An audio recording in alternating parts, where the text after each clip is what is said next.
안녕하세요. 제 소개를 간단하게 하자면 지금은 40살을 훌쩍 넘긴 남자라면 치가 떨리는 여자입니다.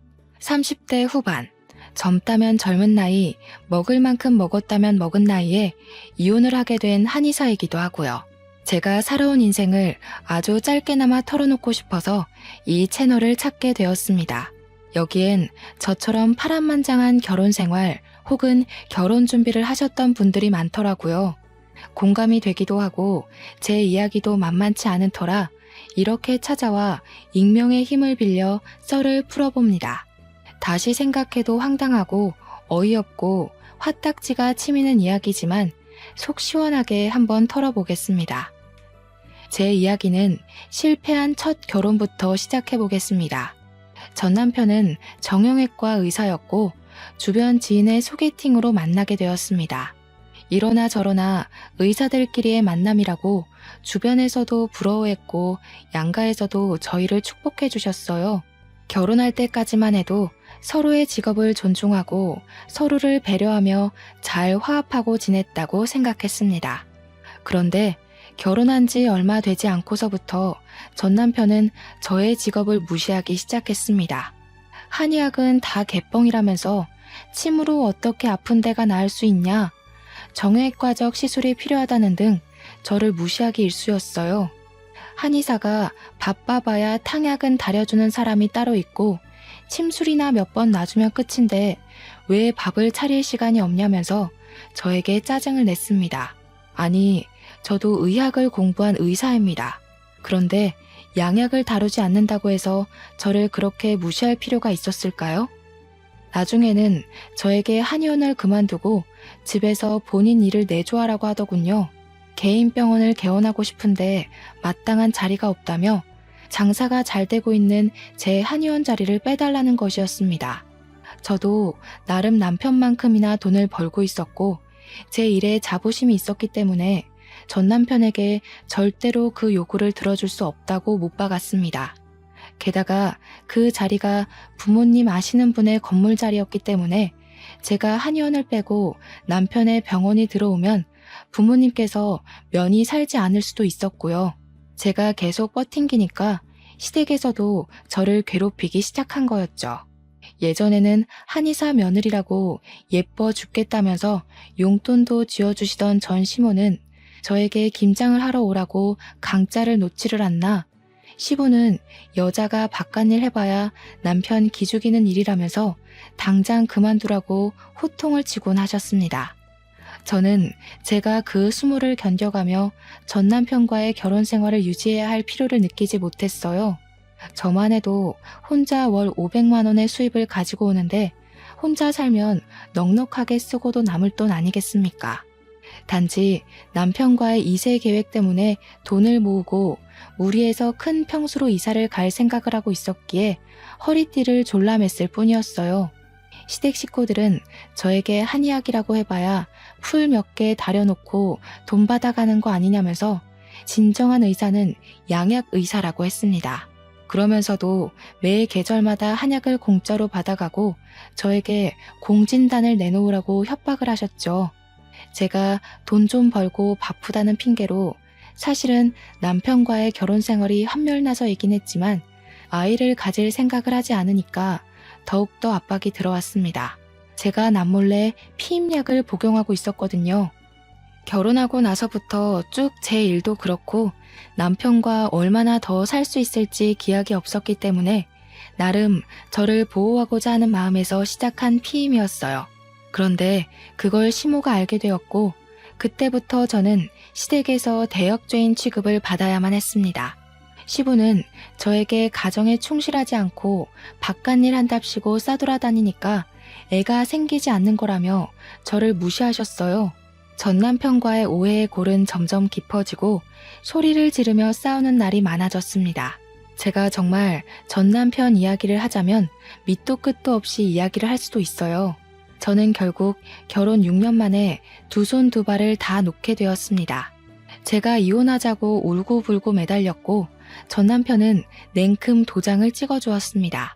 그리고 6개월 만에 자기가 다니던 병원 간호사랑 재혼을 하더라고요. 언제부터 만났는지는 제가 알아본 적 없어서 모르겠지만 아마도 저랑 이혼하기 전부터 만남이 있지 않았을까 싶습니다. 바람이라고 하면 바람이죠. 이미 전까지 다 털려버린 와중에 상간녀 소송을 걸기 위한 자료를 모을 힘이 없어 저는 그들의 결혼을 그냥 지켜봐야 했습니다. 솔직히 배신감도 전혀 들지 않았어요. 단지 나이도 어리고 세상 물정 모를 것 같은 그 재혼한 간호사가 불쌍할 지경이었습니다. 제 나이 38살에 그 일을 겪고 난 이후 저는 남자라면 완전히 치를 떨기 시작했습니다. 그래도 짧다면 짧고 길다면 길 수 있는 6년의 결혼 생활이었는데 이혼 도장을 찍고 모든 걸 정리하고 나니 남는 건 돈뿐이더군요. 돈이라도 얻어서 다행이라고 생각하고 있었는데 제가 이혼하고 나서도 부모님의 지인이신 건물주 때문에 한의원은 계속 유지하고 있었거든요. 그 자리를 호시탐탐 탐내던 전 남편은 저를 그 자리에서 쫓아내고 싶었는지 틈만 나면 전 시댁 식구들이 한의원으로 들이닥쳤습니다. 그러면서 침 한번 맞으러 왔다, 철이 돼서 한약 지으러 왔다, 공진단 좀 줘라 하시며 공짜로 모든 볼일을 보고 가셨습니다. 저야 원장실에 있으니까 접수처에서 어떤 일이 벌어지는지 모르고 있었죠. 내가 이 집 시부모였던 사람이야 하면서 직원들을 협박해가며 공짜로 모든 볼일을 보고 있었다는 사실을 뒤늦게 알았습니다. 말도 안 되는 이야기를 해대면서 불이익을 주겠다고 직원들을 협박하는 바람에 저한테 속 시원히 털어놓지도 못했더라고요. 시댁 식구들뿐만 아니라 시부모의 지인까지 저희 한의원을 찾아와 공짜 진료를 보고 나서야 알게 되었습니다. 저는 이대로는 안 되겠다 싶은 마음에 직원들에게 진심으로 사과를 하고 한의원을 정리했습니다. 다른 동네로 이사를 가든지 해야 제 마음이 편할 것 같았거든요. 저한테 뭐 맡겨둔 사람처럼 한약을 내놓으라고 하는데 저는 전 시모가 약초라도 캐온 줄 알았다니까요. 제가 이사를 결심하고 건물주분께 이 자리에 정형외과 계약만큼은 하지 말아달라고 했어요. 제 사정을 다 알고 계신 덕분에 알겠다는 답변을 받았지만 또 건물주 입장에서는 하루빨리 공실이 비어야 하는 것도 있어서 제가 그러지 마시고 만약 전 남편이 계약을 하러 오면 월세를 2배 받으시라고 일러두었습니다. 당연히 전 남편이 그 자리를 차지하기 위해 들이닥쳤고 건물주분은 저와의 약속대로 월세 2배의 계약을 했고 한의원의 특성이 좋아서 찾아오시던 분들도 그 자리에 정형외과가 들어오니 자연스레 다른 한의원을 찾아가셨더라고요.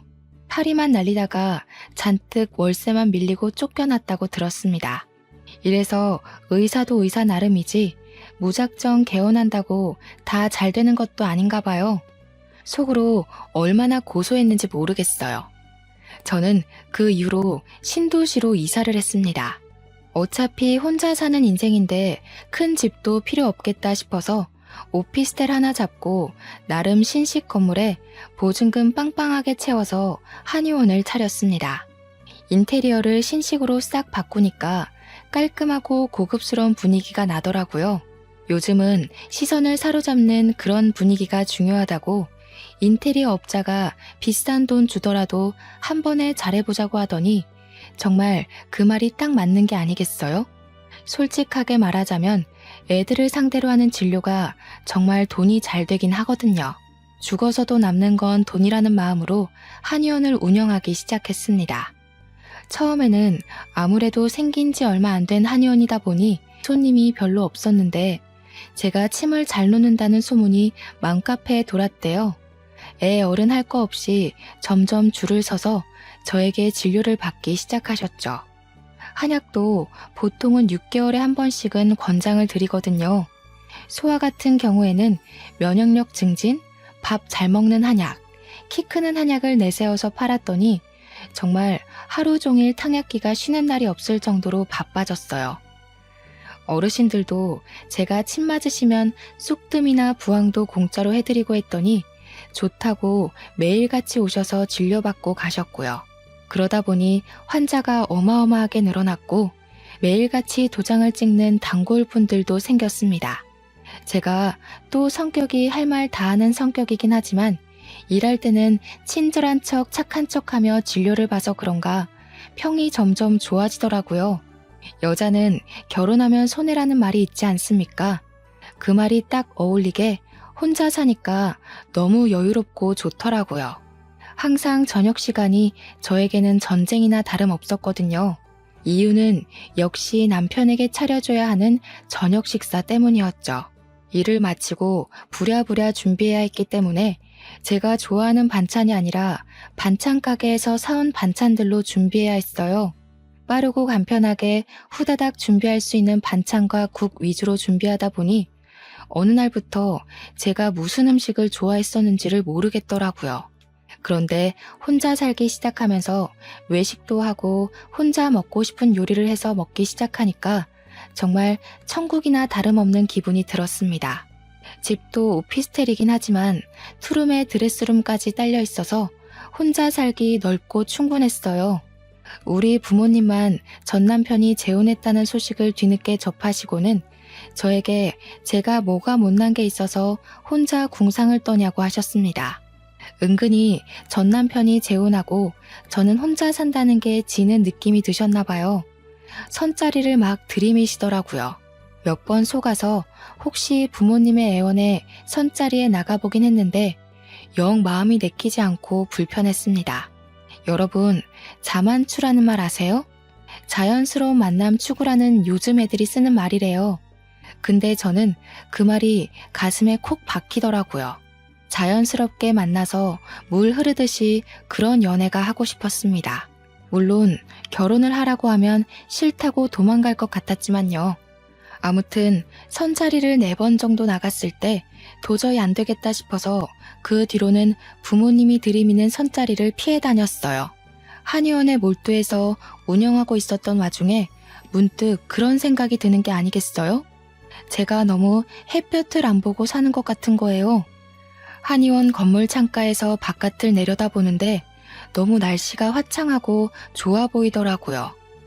창문으로 맞는 공기의 냄새가 아니라 바깥에 나가서 온몸으로 그 공기를 물씬 느끼고 싶었습니다.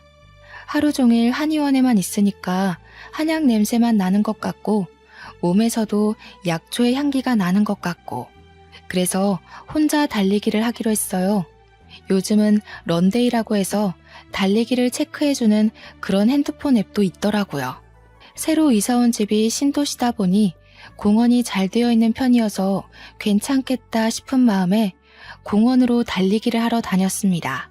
매일 저녁 8시에서 9시까지 1시간을 아무 생각 없이 실컷 달리다 보니 기분이 좋아지더군요.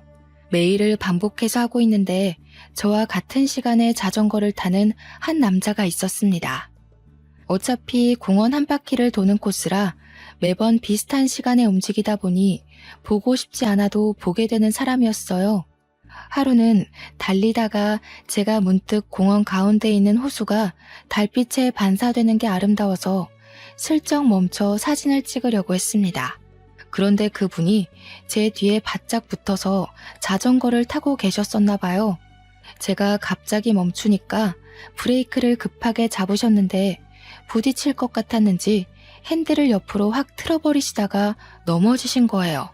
저도 놀래서 괜찮으시냐고 달려가니 괜찮다고는 하시는데 무릎도 까지고 손목이 벌겋게 부어오르기 시작하시더라고요. 남자분도 손목이 아프신지 다른 손으로 만져보시는데 딱 봐도 부어오르는 게 손목을 삔 것 같았습니다. 제가 슬쩍 양해를 구하고 만져봤는데 뼈를 다친 건 아닌 듯 싶었지만 열감이 슬슬 올라오더라고요. 너무나도 죄송한 마음에 명함을 찾는데 운동하러 나온다고 아무것도 들고 나오지 않아서 어찌 해야 되나 고민했습니다.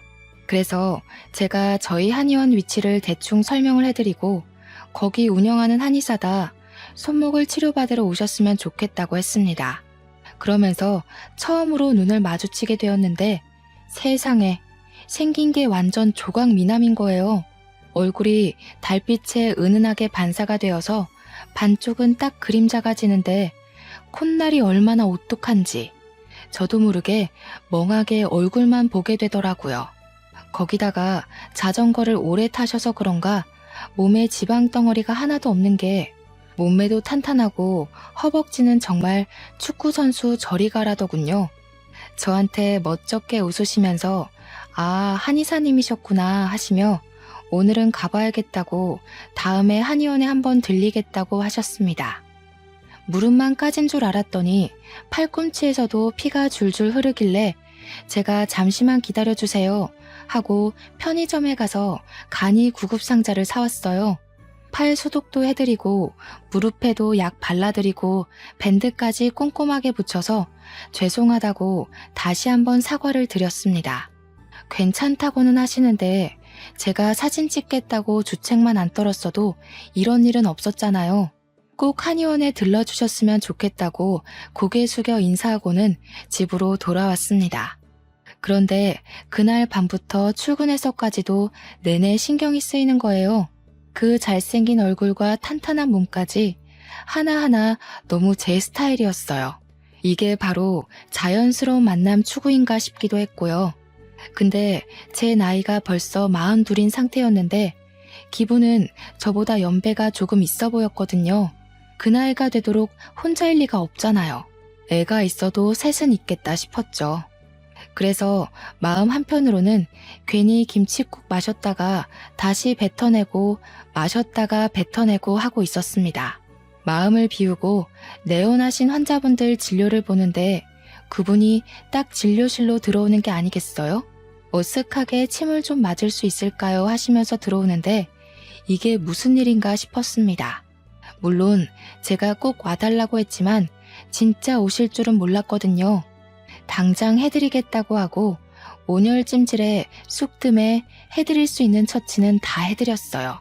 진료를 보면서 환자 초진 차트를 보는데 저보다 4살 연상이시더라고요. 그때 딱 김이 팍 샜죠. 4살 차이는 궁합도 안 본다지만 제 나이가 벌써 42인데 저분은 대학생 아들이 있어도 이상하지 않을 나이였으니까요. 저는 친절한 한의사의 모습으로 환자분을 대했고 진료가 끝나고 얼마냐고 접수처에서 이야기를 하고 계시길래 제가 그냥 가시라고 했습니다. 이미 직원들에게도 다 이야기를 해뒀던 터라 부담 갖지 마시고 가시라 했더니 저보고 딱 그러시는 겁니다. 앞으로도 계속 와서 진료를 받고 싶으니까 정당한 값을 치르게 해달라고요. 한참을 저 때문에 다치셨으니 다 나을 때까지 공짜로 해드리겠다. 그분은 손목 나아도 계속 오고 싶으니 돈을 받아달라. 그런 싸움을 계속하다가 합의를 보았습니다. 10번만 공짜로 해드리겠다고요. 저한테 5번만 공짜로 받겠다고 끝까지 그러시는 거 10번 안 채우시면 안 된다고 못을 박았습니다. 그 뒤로 진짜 매일같이 와서 침 맞고 치료받고 하시는 거예요. 딱 10번 채우고 나서는 11번째부터 웃으면서 카드를 내미시는데 돈을 안 받을 수가 없겠더라고요. 저한테 한약도 짓고 싶다고 이야기를 하시길래 진맥을 짚어보았어요. 그러고는 이렇게 저렇게 하시면 좋겠다고 추천을 드리면서 은근히 저도 떠봤죠. 와이프분이나 자식들 한약은 안 지으세요? 하고요. 제가 생각해도 너무 똑똑한 질문이었다고 생각합니다. 그러니까 저한테 설핏 웃으면서 저 아직 미혼입니다 하시는 게 아니겠어요? 제 얼굴에서 진짜 밝은 웃음이 티가 났을지도 몰라요.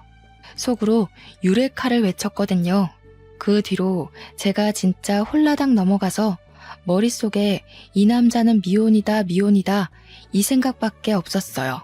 그 뒤로 그분은 일주일에 2-3번은 저희 한의원에 와서 치료를 받으셨고 저녁에는 같이 달리기를 했어요. 자전거를 타는 게 시원하고 기분 좋다고 하시더니 제가 자전거를 못 탄다고 하자마자 자전거를 두고 나오시는 거예요. 저랑 속도를 맞춰서 같이 달려주시는데 진짜 20대에도 못 느껴본 설렘과 몽글거림이 가슴속에 콕 박혀서 떠나질 않더라고요. 이렇게 계속 뜨뜨미지근하게 지내니까 저도 이 남자가 점점 더 궁금해지기 시작했어요. 은근히 무슨 일을 하시길래 낮에도 침을 맞으러 오시냐고 물어보니까 자기는 재무관리사라고 하더라고요. 재무관리사라고 하면 주식이나 투자 이런 거 생각하지 않겠어요? 직업까지도 너무 멋있는 거죠. 제가 멋있다고 하니까 한의사가 더 멋있는 직업 아니냐고 하는 거예요. 여성이 전문적인 직업을 가지고 있는 게 훨씬 가치 있는 거라고 말을 해주는데 순간 울컥하더라고요. 전 남편이 저를 얼마나 무시했었는지 막 그때 기억이 나면서 제 가치를 알아준다는 게 너무 행복했어요. 그래서 저도 모르게 제 전 남편이 이런 마인드였으면 참 좋았을 텐데 하고 말했습니다. 그랬더니 저한테 이혼을 하셨냐고 물어보더라고요. 숨길 것도 아니니 이혼했다고 이야기를 했죠. 몇 년 전에 했고 미련 있는 건 절대 아니라고 덧붙이니 저에게 안도의 한숨을 내쉬며 다행이래요. 기혼일까봐 조마조마했다고 하는 겁니다. 그게 무슨 소리일까 싶어서 왜 기혼일까봐 조마조마해요? 하니 저에게 다이렉트로 숨기지 않고 딱 이야기하더라고요. 제가 한의사님한테 관심이 있습니다. 이렇게요. 고백도 어쩜 남자답게 그렇게 멋있게 하는지 저 정말 한눈에 뿅 가버렸잖아요. 그 뒤로 우리는 매일같이 달리고 숨을 고르는 시간 동안 참 많은 이야기를 나누었습니다. 학교는 어디를 나왔는지, 어느 동네에서 유년 시절을 보냈는지, 학창 시절을 어떻게 보냈는지 그런 이야기들요. 그분은 자기가 학창 시절에 공부를 안 해서 골칫덩어리를 맞고 있었다고 했어요. 그런데 좀 의구심이 들었죠. 재무관리사라면 똑똑해야 하는 거 아닌가 싶어서요. 그러니 그렇게 대단한 건 아니라고 겸손을 떨더라고요. 그러면서 자기는 아직 미혼이라고 했습니다. 저야 이미 환자 차트를 보고 있었지만 모르는 척하면서 이렇게 멋있고 잘났는데 왜 미혼이냐고 물어봤어요. 그랬더니 제 눈을 진하게 바라보면서 저를 만나기 위해 아직 미혼이었던 것 같다고 하는 거예요. 그날부터 저희는 정말 정식으로 사귀기로 했습니다. 근데 원래 사귀면 서로의 집도 오가고 집에서 데이트하면서 같이 밤도 새우고 하는 맛이 있어야 하지 않겠어요? 멀끔하게 생겼지만 집안이 개판이면 실망스러울 것 같기도 하고 아무래도 나이도 있고 재혼 각을 재다 보니 성향이 잘 맞는 사람을 만나고 싶었단 말이죠. 전 남편은 항상 양말을 뒤집어서 벗어두는 나쁜 놈이었거든요.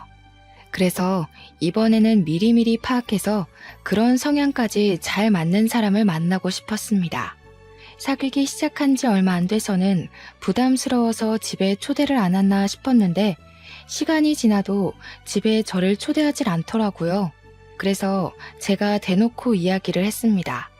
왜 집에 초대를 하지 않냐고 하니 상당히 당황해하면서 집에서 근무하는 시간이 많다 보니 자료들이 많아서 그런 거라고 이해해달라고 했어요. 아무래도 개인정보가 어쩌고 저쩌고 하면서 변명을 하는데 생각해보니 재무관리사니까 그럴 수 있겠더라고요. 다른 사람의 재산과 개인정보를 가지고 투자를 대신해주는 거니까요. 오히려 이해 못한 사람이 된 기분이 들어서 제가 미안하다고 했습니다. 그러다 보니 우리 집에서 보통 데이트를 하고 같이 지내고 하게 되었어요.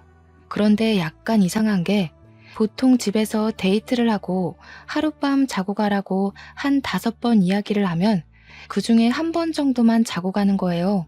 집에 꿀단지라도 숨겨둔 거 아닌가 했는데 고객관리 차원에서 집에서 근무하는 일이 많으니까 이해를 좀 해달라고 하더라고요. 그게 주식이 해외시장 같은 경우에는 새벽에 열리고 공인인증서가 필요해서 어쩔 수 없대요. 잘 모르는 분야이기 때문에 제가 이해할 수밖에 없었어요. 그렇게 나이 40을 훌쩍 넘기고 데이트다운 데이트를 해보기 시작했습니다. 전 남편과는 소개팅으로 만난 사이지만 거의 선짜리나 다름없었기 때문에 서로의 조건만 보고 서둘러서 결혼을 했거든요. 지금 남자친구와는 SNS에서 맛집을 검색해서 찾아가고 TV에 나오는 맛집 여행기를 보면서 같이 먹으러 다니고 그랬어요. 데이트 명소라는 여의도 벚꽃놀이도 처음으로 가봤고요. 양평 두물머리에 핫도그가 유명한 거 아시나요? 거기서 핫도그를 먹으며 노을 지는 강을 딱 둘러보는데 너무 좋더라고요. 안면도에서 칼국수를 먹으며 밤바다 구경하면서 맥주도 한 캔 하고 정말 너무나도 행복했어요. 그렇게 행복한 마음이 지속되니까 어느 날부터는 이 사람이랑 평생을 함께하고 싶다는 생각이 머릿속을 지배하더라고요. 이 사람의 손을 꼭 잡고 있는 날이면 그 시간이 멈췄으면 좋겠다 싶을 정도로 사랑의 온기가 느껴졌습니다. 시간이 흐를수록 저의 마음은 깊어지는데 이상하게도 저에게 프로포즈를 할 생각이 없는 것 같더라고요. 그래서 제가 먼저 용기를 내서 프로포즈를 했습니다. 남자만 프로포즈 하라는 법은 없잖아요. 제가 프로포즈를 하니까 조금 당황해하는 듯 하더니 한숨을 깊게 내쉬고는 저에게 시간을 줄 수 있냐고 했습니다. 저는 무슨 일인가 싶었어요. 하지만 제대로 정확한 이야기는 해주지 않고 정리할 게 조금 있다고 기다려달라고 했습니다. 저는 인내심을 가지고 기다렸어요. 하지만 한 달이 흘러도 저에게 이렇다 저렇다 말이 없는 거예요. 그래서 제가 다시 한번 물어봤죠. 무슨 일이길래 기다려달라는 말 이후에 아무런 말이 없냐고요. 혹시라도 제가 싫어진 건 아닌지 그런 의중을 정확하게 알고 싶었습니다. 그랬더니 그제야 솔직하게 이야기를 하더군요. 사실은 예비 신랑네 부모님께서 좀 힘들게 살고 계신다고 했습니다. 저는 약간 의문이었죠. 제가 한의사로 돈 많이 벌고 있는데 그게 무슨 상관일까 싶었습니다.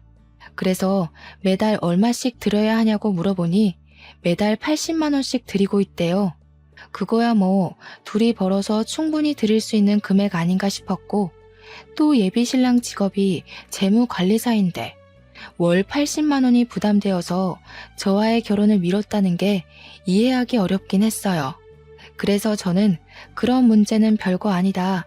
결혼 준비하자고 이야기를 했습니다. 우리 집에 먼저 인사를 드리러 갔으면 좋겠다고 이야기를 하니까 또 한숨을 쉬면서 할 이야기가 남았다는 거예요. 이번에는 또 무슨 소리를 할지 걱정도 좀 되고 그래서 솔직히 다 털어놔 보라고 이야기했어요.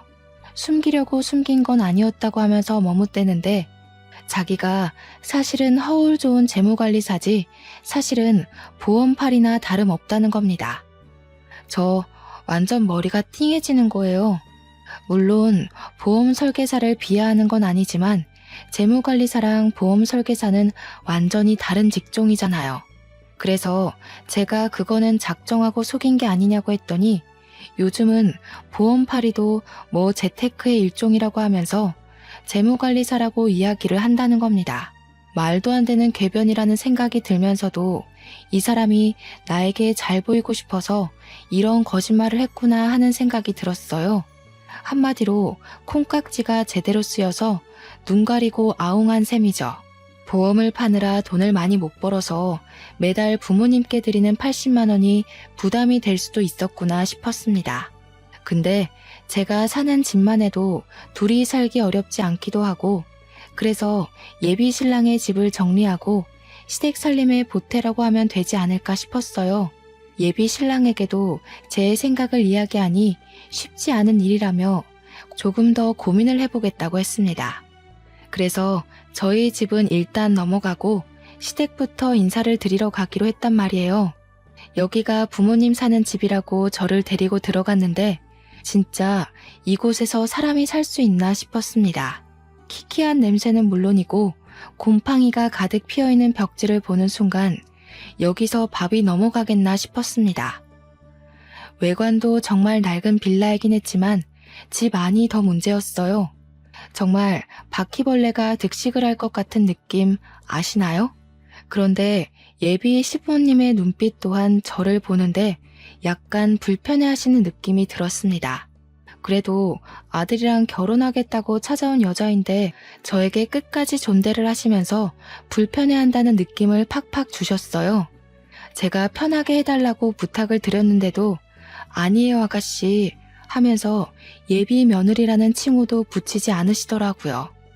일단 앉아서 편히 쉬라고 하는데 앉아있기도 뭐한 장판에 쭈그리고 멍 때리고 있었습니다. 근데 예비 신랑만 쓱 부르더니 방음도 안 되는 방에서 무슨 이야기를 막 하시는 거예요. 궁금해서 슬쩍 집중해서 엿들어 보니 저 아가씨한테 말은 다 했냐? 다 알고 있는 거 맞냐? 이런 이야기를 하시더라고요. 나중에 예비 신랑에게 물어보니 그냥 집안 사정에 대해 이야기를 나눈 거라고 솔직하게 다 이야기했다고 말하더군요. 그런데 왜 저를 불편하게 생각하시는지 잘 모르겠더라고요. 아무래도 제 직업이 한의사라 너무 기운 결혼이라고 생각해서 그러시나 싶었죠. 예비 신랑도 저한테 자기는 너무 볼품없는데 제가 너무 잘나서 그런 거라고 했거든요. 저희 집에 인사를 드리러 가서는 예비 신랑이 정말 싹싹하게 예의 바르게 굴었어요.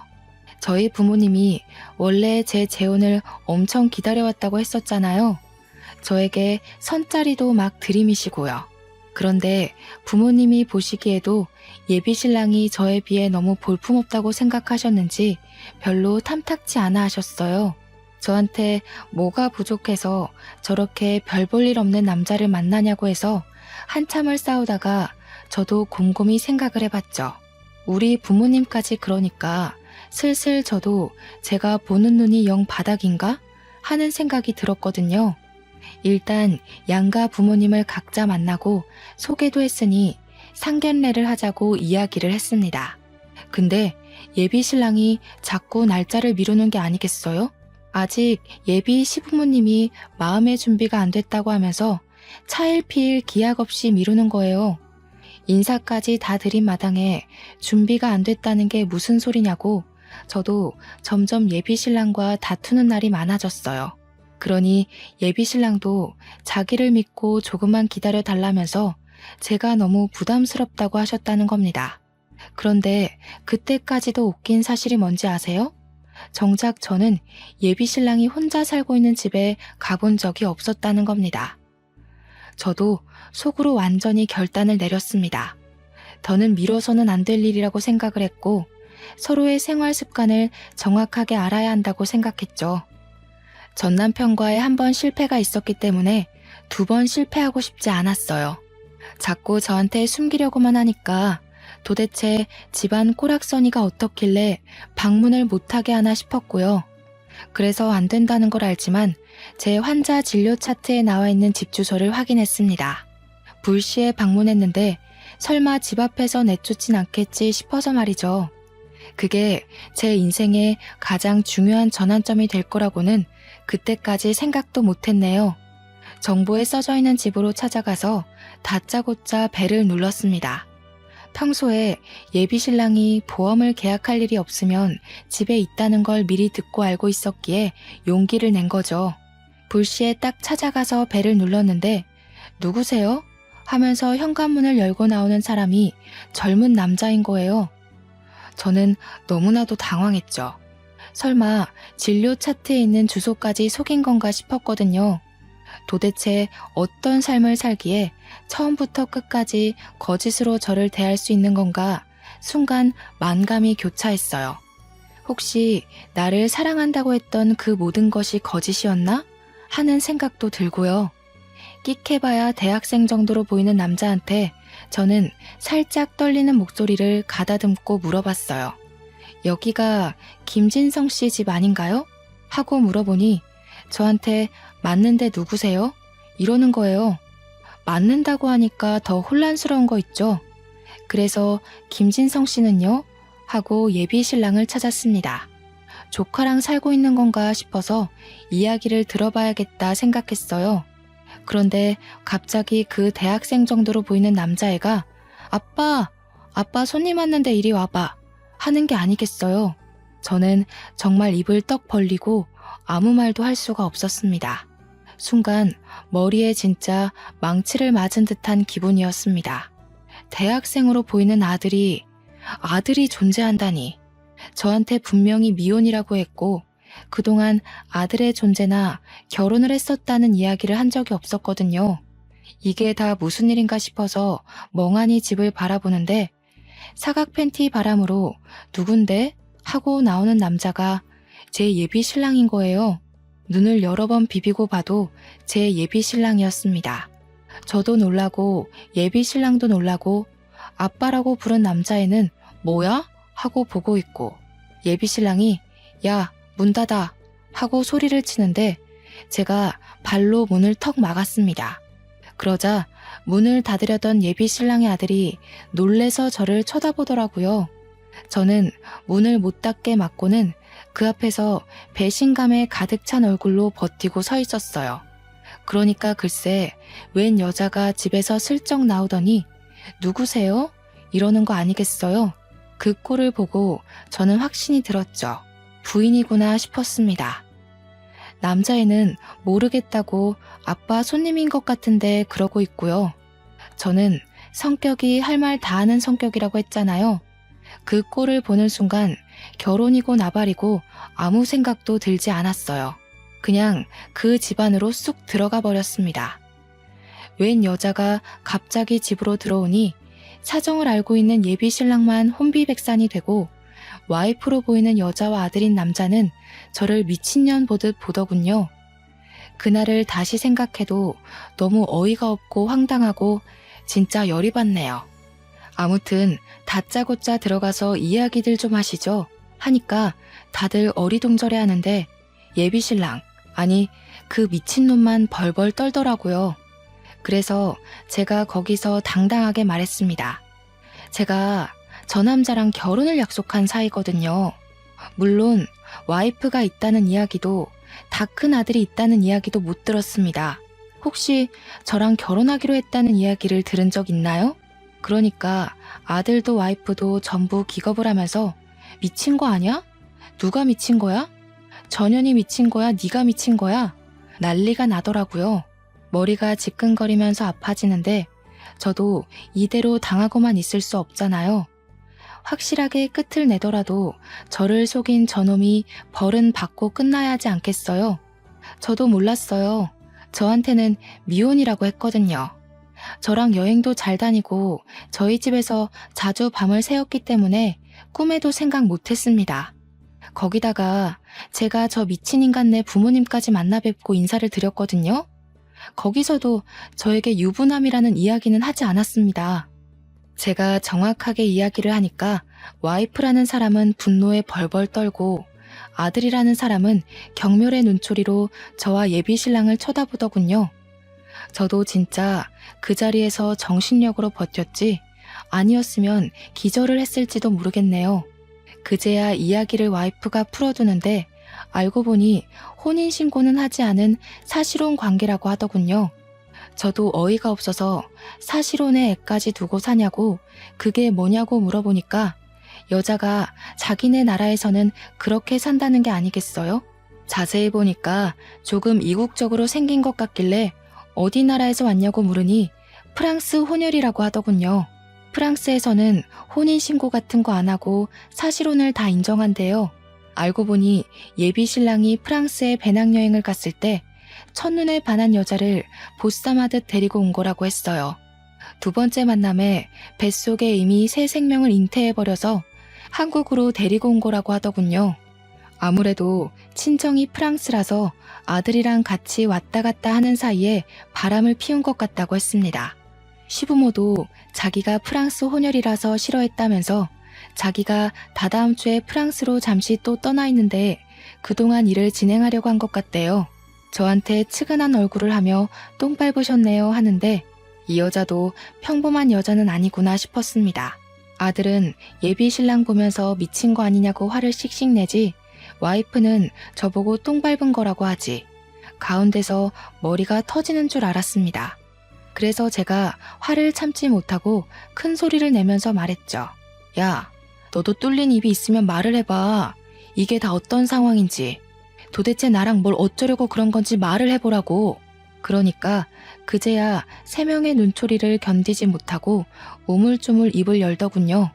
매달 80만 원의 양육비를 주면 다 해결될 거라고 생각했다면서 자기도 이렇게 아등바등 돈 버는 거에 눈돌아 사는 게 힘들었대요. 이 현실이 너무 싫고 지겨워서 조강지쳐버리고 저랑 결혼을 해버릴 생각으로 일을 꾸몄다고 했습니다. 도대체 저는 무슨 죄가 있어서 이런 남자를 만나게 된 걸까요? 제 생각은 하나도 하지 않고 본인 사는 게 척박해서 한의사인 저를 만나 팔자를 피고 싶었다는 게 그게 사람이 할 말인가요? 그러면서 예비 신랑이 지 와이프한테 오히려 소리를 막 지르더군요. 야, 내가 보험 팔면서 하루 벌어 하루 먹고 사는 처지에 네 비행기 값 대느라 얼마나 힘든 줄 알아? 나도 그 돈 모아서 여행 가고 싶고 비싼 옷 사입고 싶거든? 그것도 못 벌면서 나한테 같이 살자고 한국에 데려온 네가 더 양심 없는 거 아니야? 거기다가 바람을 피우고도 이렇게 당당해 네가? 갑자기 둘이 싸우기 시작하는데 저는 도대체 여기서 뭘 하고 있는 건가 싶었습니다. 그래도 마음에 남아있는 수상쩍음을 풀어보고자 여기까지 찾아온 게 신의 한 수라고 생각했어요. 정말 조상님이 도와서 제가 이 사기꾼에게 더 넘어가지 않고 일을 멈출 수 있게 된 거라고 믿게 되었습니다. 만약 그날 제가 집에 찾아가지 않고 덜컥 혼인신고를 했다면 어떤 일이 벌어졌을까요? 상상도 하고 싶지 않습니다, 정말. 그렇게 부부싸움하는 걸 한참 동안 어이없이 바라보고 있는데 아들이라는 놈이 이만 갑옷이라고 하는 겁니다. 근데 저도 점점 열이 뻗치고 이대로는 가만히 가서는 안 되겠다 싶은 생각이 들었어요. 그래서 신발을 신고 집안에 성큼성큼 들어가서 설거지통에 물을 가득 받아서 그 부부에게 뿌려버렸습니다. 부부싸움하다가 물벼락을 맞고는 저를 빤히 쳐다보는데 진짜 두 눈을 찌르고 싶더군요. 야, 이 사기꾼 같은 년놈들아. 아주 끼리끼리 잘 만났다. 당신 혼인빙자 사기꾼으로 소송 걸 거니까 그런 줄 알아. 당신네 부모한테도 똑바로 전해. 정신 차리라고. 그래서 나한테 속인 거 다 말했냐? 솔직하게 말했냐? 뭐 그딴 이야기 한 거지? 그러니까 꿀먹은 벙어리가 돼서 눈알만 굴리더군요. 내 눈앞에 두 번 다시는 띄지 마라. 너 내가 아주 걷지도 못하게 만들어버릴 거니까. 아니, 누가 누구 보고 소송이래? 너도 상간녀야, 상간녀. 그래, 상간녀 소송 걸고 싶으면 한번 걸고 넘어져봐. 저 인간이 나한테 미혼인 척한 거, 나 속인 거 아주 증거는 차고 넘치니까. 우리 나눈 대화부터 전화통화, 우리 병원에 방문해서 미혼이라고 한 것까지 전부 다 기록으로 남아있어. 누가 이기나 한번 해보자고. 소송비는 될 수 있고. 제가 열받아서 막 우다다 쏟아내니까 둘 다 아무 말 못했어요. 그러고는 뒤도 돌아보지 않고 그 집에 침 한 번 뱉고 나왔습니다. 하지만 저는 그 인간을 혼인빙자 사기로 소송을 걸 수 없었습니다.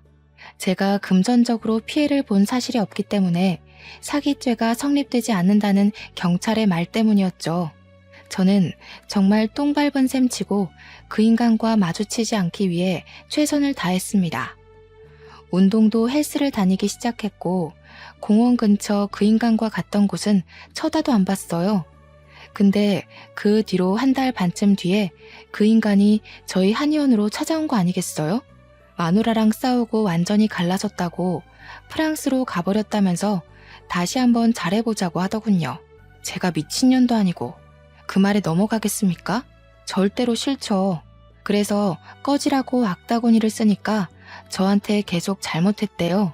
말로는 안 통할 것 같아서 탕약기에서 우리고 있던 한약재 찌꺼기를 그 인간에게 부어버렸습니다. 이게 무슨 냄새냐고 기겁을 하고 뒷걸음질 치는 그 인간에게 네 악취보다는 향기롭다고 당장 눈앞에서 꺼지라고 했죠. 그 뒤로 두 번 더 찾아왔을 때는 경찰에 영업방해로 신고해서 쫓아냈고요. 지금은 경찰이 무서워서인지 다른 여자를 찾은 건지 모르겠지만 잠잠합니다. 하지만 언제 다시 찾아올지 모른다는 불안함도 있고 집도 알기 때문에 저는 다시 이사 준비를 하고 있어요. 한의원도 다른 동네로 이사가고 집도 알아보고 있고요. 여러분, 세상에는 정말 미친놈들이 많은 것 같습니다. 제가 아무리 조심한다고 해도 작정하고 속이는 놈들이 많아서 걱정이 되네요. 여러분들은 현명하게 저 같은 일 겪지 마시고 사람 만날 때 꼼꼼하게 살펴보시기 바랄게요. 저는 이쯤에서 글을 마무리하도록 하겠습니다. 감사합니다.